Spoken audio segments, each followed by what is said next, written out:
రాజకీయ నాయకులకు అబద్ధాలు నచ్చినంతగా నిజాలు నచ్చవంటారు. మనం ఈ మాట విని మన నాయకులకే ఇలాంటి జబ్బుందని పొరబడతాం. కానీ ప్రపంచం మొత్తం ఇలాగే ఉందంటే నమ్మాల్సిందే. సాక్షాత్తు అగ్రదేశాధినేత డొనాల్డ్ ట్రంప్ సైతం ఇదే బాపత్తు. ఆయనను ఇంద్రుడు చంద్రుడని పొగిడితే చాలు, ఏం కావాలన్నా ఇస్తాడు, ఏం చేయమన్నా చేస్తాడు. ఆయన ఇగో హట్టు కాకుండా పనులు కానిచ్చుకుంటే చాలు, ఏది చెప్పినా ఎస్ అనాలి. బాస్ ఈజ్ ఆల్వేస్ రైట్ అన్నట్టుగా నో చెప్తే ఇక అంతే సంగతులు. మార్చిలో అమెరికా అధ్యక్షుడు డొనాల్డ్ ట్రంప్ ఫాక్స్ న్యూస్ ఇంటర్వ్యూలో ఓ వింత విషయం చెప్పాడు. ఓవల్ ఆఫీస్ కోసం చేసిన పునర్నిర్మాణాల్లో నిజమైన బంగారాన్ని వాడామని ఆయన గొప్పగా చెప్పాడు. నిజంగా బంగారం వేశారో లేక కాంట్రాక్టర్ చీప్ మెటీరియల్ వాడాడో తెలియదు, కానీ ట్రంప్ మాత్రం బంగారం వాడేశారని నమ్మేశాడు. ఇది అమెరికా పాకిస్తాన్ సంబంధాల గురించి చెప్పడానికి ఓ మంచి పోలిక.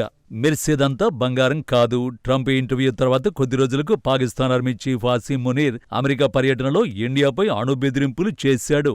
ఫ్లోరిడాలో మాట్లాడుతూ భారతదేశం మీద క్షిపణులు వాడుతాం, అవసరమైతే అణుయుద్ధం చేస్తామంటూ గర్జించాడు.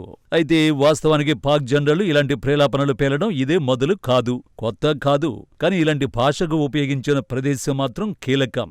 అమెరికా అధ్యక్షుడు ట్రంప్ స్నేహం మునీర్కు మరింత ధైర్యాన్ని అందించింది. 1950ల నుంచి పాకిస్తాన్ ఒకే ఆట ఒకే పాట పాడుతోంది.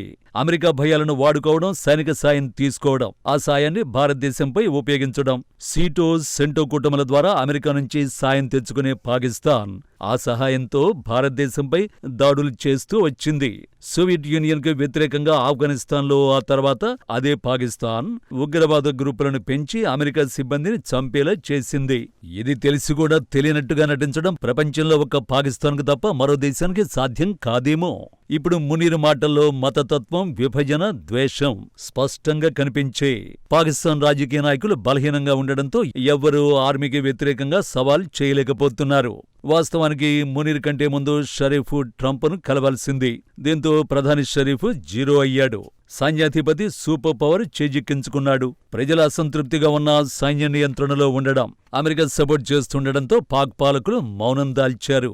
కటిక దారిద్ర్యం అక్కడి ప్రజల్ని వేధిస్తోంది. తినేందుకు తిండి లేదు, పంటలు పండడం లేదు, ఆహార ఉత్పత్తులు తగ్గిపోయాయి. ప్రజల జీవన ప్రమాణాలు అంతకంతకు దిగజారుతున్నాయి. నిరుద్యోగం ఎక్కువవుతోంది. ఆఫ్ఘనిస్తాన్ లాంటి దేశం కూడా పాకిస్తాన్ను నమ్మడం లేదు. చైనా కూడా అవసరానికి వాడుకొని వదిలేయాలనుకుంటోంది. కానీ ఒక్క అమెరికా మాత్రమే పాకిస్తాన్ చేతిలో లాభపడుతున్నామనుకుని చీట్ చేయించుకుంటోంది. ప్రపంచాన్ని మోసం చేసి అమెరికాను పాకిస్తాన్ మాత్రం సూపర్గా చీట్ చేస్తోంది. పాకిస్తాన్ చేతిలో అమెరికా వరుసగా మోసపోతూనే ఉంది. ఉగ్రవాద గ్రూపులను తానే పెంచి అదే గ్రూపులపై పోరాడుతున్నట్టు నటించి అమెరికా నుంచి సాయం దండుకుంటోంది.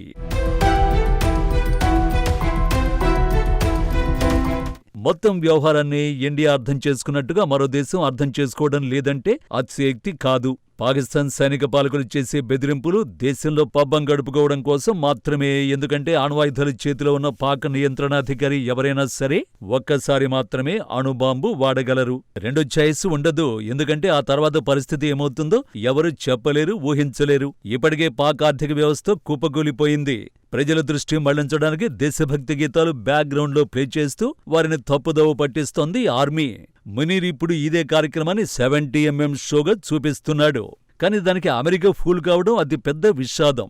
ఇలా మునీర్ పాకిస్తాన్లో వాచిపోయే స్టేట్మెంట్ ఇచ్చానని సంబరపడితే మొత్తం ప్రకటనను భారత్ లైట్ తీసుకుంది. ఒక్కరంటే ఒక్కరు కూడా దీనిపై కౌంటర్ ఇవ్వలేదు. విదేశాంగ శాఖ ఆ ప్రకటనను బాధ్యత లేనిదంటూ తేల్చేసింది. ఇలాంటి మాటలు ఆందోళన కలిగిస్తాయని మాత్రమే చెప్పి వదిలేసింది. కానీ పాకిస్తాన్ మాత్రం ఒకవైపు బెదిరిస్తూనే మరోవైపు ఆచితూచి వ్యవహరిస్తున్నట్టుగా చెప్తూ డబుల్ గేమ్ ఆడుతోంది. పాకిస్తాన్ డబుల్ గేమ్ చరిత్ర ఈనాటిది కాదు.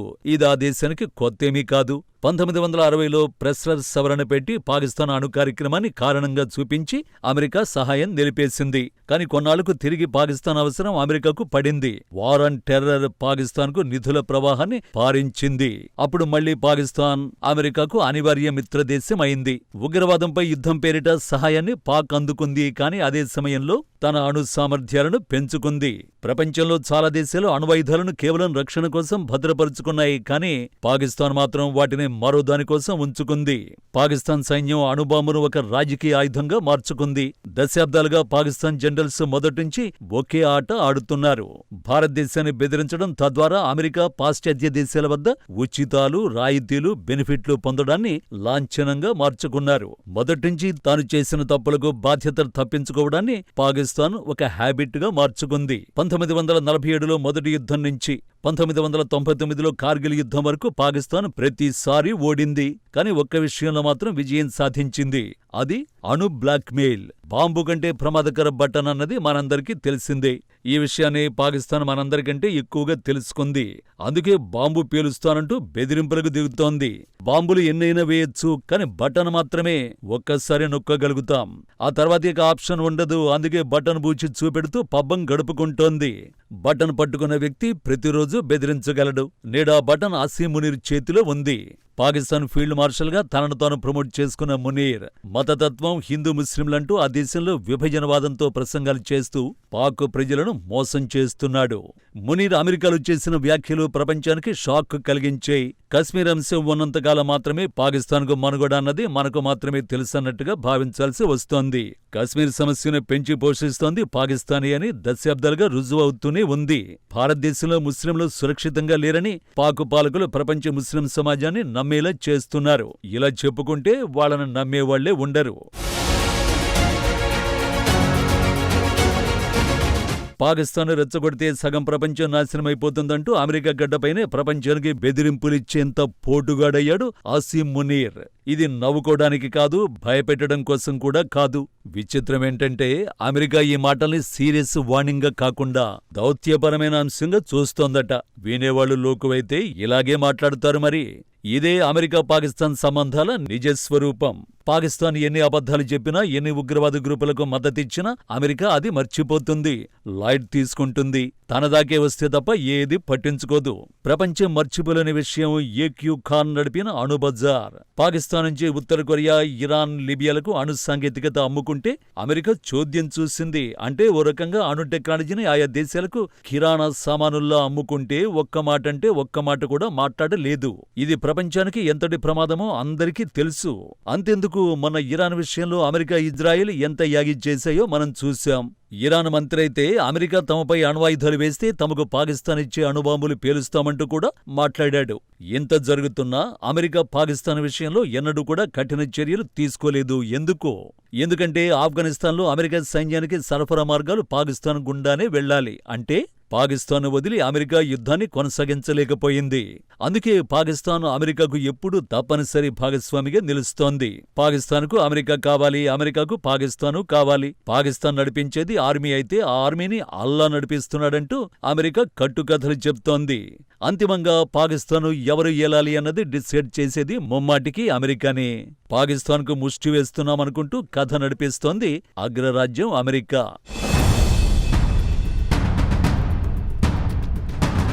ఇప్పుడు పరిస్థితి వేరేలా మారింది. ఆఫ్ఘనిస్తాన్ నుంచి అమెరికా దళాలు వెళ్లిపోయాయి. అయినా అమెరికా ఇంకా పాకిస్తాన్తో స్నేహం కొనసాగిస్తూనే ఉంది. కారణం ఉగ్రవాద వ్యతిరేక సహకారం అంటూ పాక్ కబుర్లు చెబుతుంది. ఐసిస్కే, TTP, Tehrik-i Taliban Pakistan, BLA Balochistan liberation army వంటి గ్రూపులపై పాకిస్తాన్ పోరాడుతోందని అమెరికా చెప్పుకుంటోంది. కానీ నిజమేంటి? ఇవన్నీ పాకిస్తాన్లోని పుట్టిన గ్రూపులు. తన మీద దాడి చేసినప్పుడు మాత్రమే పాకిస్తాన్ వాటిని ఎదుర్కొంటుంది. ఇతరులపై దాడులు చేస్తుంటే అందుకు ప్రోత్సాహకాలిస్తుంది. సైనిక, ఆర్థిక సహకారాన్ని అందిస్తూ పెంచి పోషిస్తుంది.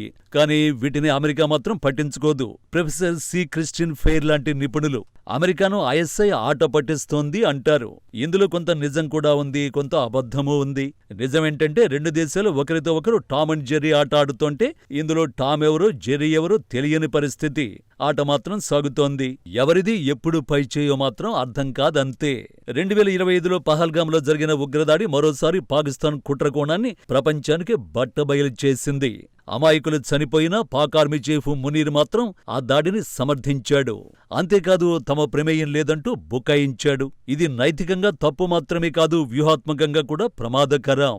చేసేదంతా చేయడం, చివరకు తెలియదనడం పాక్ సైన్యానికి చేతనైనట్టుగా ఇంకెవరికీ తెలియదని ఆ దేశం భావిస్తోంది. కానీ పాకిస్తాన్ కుట్రలు రోజురోజుకు బయటపడుతూనే ఉన్నాయి. పహల్గాం నిందితులు వాడిన ఉత్పత్తులన్నీ పాక్ ముద్రలతో ఉన్నవి. ఎంతకంటే వేరే సాక్ష్యం కావాలా? ISI శిక్షణ ఇచ్చినట్టు ఆధారాలు కనిపించడాన్ని ఏమనాలి? ఇంకా ఓ కొత్త బెదిరింపు తాజాగా పాక్ పాలకులు చేస్తున్నారు. నీటి యుద్ధమంటూ రెచ్చిపోయే మాటలు మాట్లాడుతున్నారు. భవిష్యత్తులో భారతదేశం కొత్త ఆనకట్టలు కడితే పాకిస్తాన్ అణుదాడి చేస్తుందట. ఇది బాధ్యత లేని మనుషులు మాట్లాడారంటే ఓ అర్థముంటుంది, పశువులు మాట్లాడారంటే అర్థముంటుంది. కానీ మనుషుల రూపంలో ఉన్న పశువులు మాట్లాడితే అంతకంటే వారి నుంచి ఏం ఊహించగలం? ఈ మాటల వెనుక సైన్యం చీఫ్ ఉండడాన్ని ప్రపంచం సీరియస్ గా తీసుకోవాలి. దేశాధ్యక్షుడి కుమారుడు ఉన్నాడు, ఓ పార్టీ అధినేత, మాజీ ప్రధాని తనయుడు. ఇలా 3 పాత్రల్లో ఉన్న బిలావల్ నిత్యం ఇండియాపై రెచ్చిపోతూనే ఉన్నాడు. ఎందుకంటే బాంబుల కంటే ఎక్కువ ప్రమాదం అణ్వాయుధాలు. పాకిస్తాన్లో ఇప్పుడు మునీర్ పూర్తిగా రాజకీయ నియంత్రణను తన చేతిలోకి తీసేసుకున్నాడు. అంటే సైన్యం అధికారికంగా దేశాన్ని నడుపుతోంది. యుద్ధం అంచున నిలబడి బేరసారాలు చేయడమన్నది పాక్ సైన్యానికి ఓ అలవాటుగా మారింది. తమ చెప్పు చేతుల్లో ఉండండి, లేదంటే యుద్ధం చేస్తాం, మీకు మూడిందేనని పాక్ పాలకులకు ఆర్మీ చేస్తున్న హెచ్చరికగా దీన్ని చూడాలి. ఇది కేవలం భారత్కే కాదు, ప్రపంచ స్థిరత్వానికే ముప్పు, పెను ప్రమాదం. ఒకసారి పాకిస్తాన్ అణుబాంబు వేస్తే పరిస్థితి ఏమవుతుందో ఊహించలేం. 2011లో అబోటాబాద్లో ఒసామా బిన్ లాడెన్ను అమెరికా చంపేసినప్పుడు పాకిస్తాన్ షాక్ అయింది. తన నేల మీద ఉగ్రవాద నేత దాక్కున్నా అమెరికాకు చెప్పలేదు. అమెరికా నేరుగా వెళ్లి అంతమొందించింది. ఇది పాకిస్తాన్పై విశ్వాసం ఎంత తక్కువో చూపించింది. ట్రంప్ మొదటిసారి అధ్యక్షుడిగా ఉన్నప్పుడు పాకిస్తాన్ అమెరికాను వంచేస్తోందని చెప్పాడు. కానీ రెండోసారి పరిస్థితి మారింది. ఎందుకంటే ట్రంప్కు మోసపూరితమైన ప్రశంసలు ఇష్టం. పాకిస్తాన్ కూడా అదే చేస్తోంది. భారత్ మే నెలలో జరిగిన కాల్పుల విరమణకు ట్రంప్కు క్రెడిట్ ఇవ్వలేదు. కానీ పాకిస్తాన్ మాత్రం కృతజ్ఞతలు తెలిపింది. ఎందుకంటే తన ప్రయోజనమే ప్రధానమని పాకిస్తాన్ బాగా అర్థం చేసుకుంది. పాకిస్తాన్ విషయంలో మోసపోతూనే ఉన్నాడు అమెరికా అధ్యక్షుడు డొనాల్డ్ ట్రంప్. మోసాన్ని ట్రంప్ బహిరంగంగానే అంగీకరించినప్పటికీ రెండోసారి పాకిస్తాన్ పొగడ్తలకే లొంగిపోయాడు. నోబెల్ అవార్డుకు తనను నామినేట్ చేయడంతో ట్రంప్ పాక్ ఆర్మీ చీఫ్కు ఏం కావాలన్నా ఇస్తానన్న హీన స్థితికి దిగజారాడు. పాకిస్తాన్ ప్రశంసలు ట్రంప్కు నకిలీ బంగారంలో అమెరికాకు మెరుస్తూ కనిపిస్తున్నాయి. మోసం తెలిసినా పట్టించుకోకపోవడం లేదా కావాలనే మోసపోవడంగా మాత్రమే చూడాల్సి ఉంటుంది. అమెరికా భ్రమల్లోనే బతుకుతోంది.